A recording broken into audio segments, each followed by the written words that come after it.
I've got a couple comments and some questions for staff. I don't need the questions answered now for staff, but I'd ask you to look at them and I think they're questions you've heard before and questions you're probably already considering.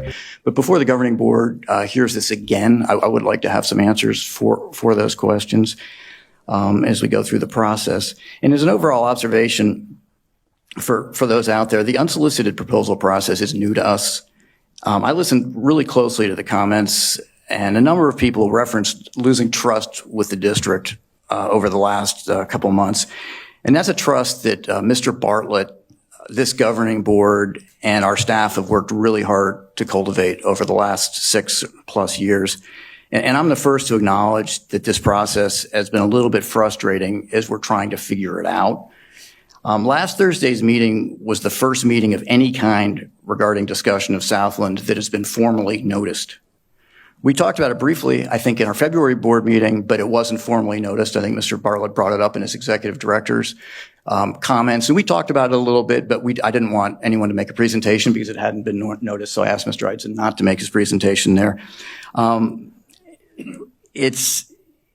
The public really hadn't had an opportunity to comment specifically on Southland until Thursday, and that's really not our typical process.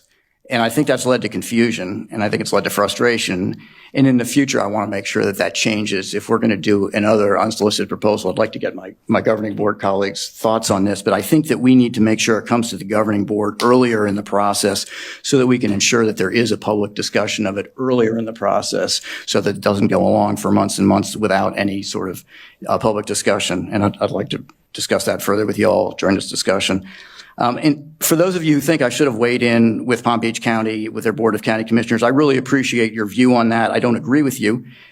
Given the articles in the paper, the social media outreach, the thousands of emails they received, the briefings from their staff they received, the remarks made in the hours of public comment they had, I'm pretty confident that they know exactly where we are in our process.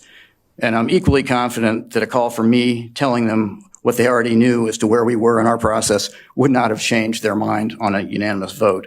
They have their process and we have ours.